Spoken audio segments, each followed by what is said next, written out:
Tomato বা টক দই ছাড়া যদি চিকেন কারি বানাতে চাও বা চিকেন কষা বানাতে চাও তাহলে এই রেসিপিটা মাস্ট ট্রাই করতে পারো। তো চলো শুরু করা যাক। দেখো আমি এখানে প্রায় 600 থেকে 650 গ্রামের মতো চিকেন নিয়েছি, ভালো করে ধুয়ে নিয়েছি মাংসটাকে।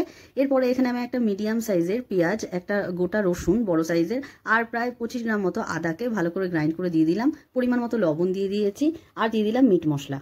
এবার ভালো করে সবকিছুকে মাখিয়ে নেব। এখানে আমি তেল ব্যবহার করিনি, তোমরা চাইলে সামান্য তেল ব্যবহার করতে পারো, কিন্তু আমি এখানে কোনো রকম তেল ব্যবহার করিনি। তো দেখো ভালো করে মাখানোর পর আমি এখানে অ্যাড করে দিলাম ধনেপাতা আর কাঁচা লঙ্কা বাটা। সামান্য ধনেপাতা আর কাঁচা লঙ্কাকে আমি ভালো করে বেটে এখানে অ্যাড করে দিয়েছি। তোমাদের হাতে সময় থাকলে তোমরা ম্যারিনেট করতে পারো। আমি প্রায় 1 ঘন্টা মতো ম্যারিনেশনে রেখেছিলাম মাংসটাকে, আর যদি সময় না থাকে তাহলে ডাইরেক্টও রান্না করতে পারো। তো দেখো এখানে আরেকটা মশলা তৈরি করে নিচ্ছি। নিয়ে নিয়েছি 1 চামচ মতো জিরের গুঁড়ো, 1.5 চামচ লঙ্কার গুঁড়ো, আর 1/2 চামচ মতো হলুদ গুঁড়ো। তো এই মশলাটাকে আমি একটু ভিজিয়ে রাখবো উষ্ণ গরম জলে। এবার দেখো কড়াইতে আমি পরিমাণ মতো তেল দিয়ে আলুটাকে লবণ আর হলুদ দিয়ে একটুখানি ভেজে নিচ্ছি, ভালো করে লাল লাল করে ভেজে নেব।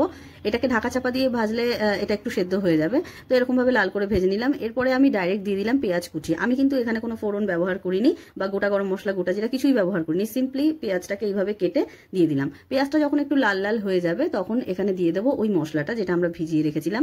তো ভালো করে কষাতে হবে। দেখো যতক্ষণ না তেল ছাড়ে ততক্ষণ ভালো করে কষিয়ে নেবে। তেল ছেড়ে গেলে এখানে দিয়ে দিলাম প্রায় 1 চামচ মতো টমেটো কেচাপ। তো টমেটো কেচাপটা যেহেতু আমরা টমেটো ব্যবহার করছি না, তো আমরা এখানে কেচাপ ব্যবহার করব। যদি তোমাদের কাছে না থেকে থাকে তো কোনো অসুবিধা নেই, এটা ব্যবহার করতে হবে না। আমার কাছে ছিল তাই আমি দিলাম। এরপরে দেখো মশলাটা ভালো করে কষিয়ে আমি এখানে মাংসটা অ্যাড করে দিলাম।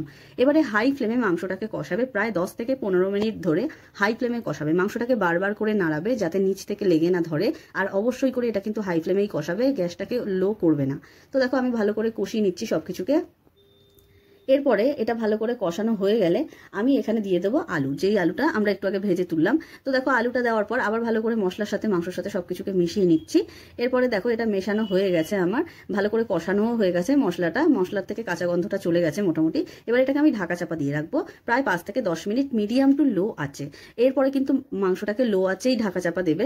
তো দেখো মাংসটা কষানো হয়ে গেলে যখন তেল ছেড়ে যাবে এইভাবে ঢাকা চাপা দেওয়ার পর আমি এখানে উষ্ণ গরম জল ব্যবহার করলাম আমার রিকোয়ারমেন্ট অনুযায়ী। তোমরা তোমাদের ইচ্ছে মতো যতটা ঝোল চাও বা গ্রেভি চাও ততটা জল অ্যাড করবে। এরপরে আমি এখানে দিয়ে দিলাম মিট মশলাটা, যেটা আমরা তখন অর্ধেকটা ব্যবহার করেছিলাম, বাকিটা এখন দিলাম, আর দেবো লবণ।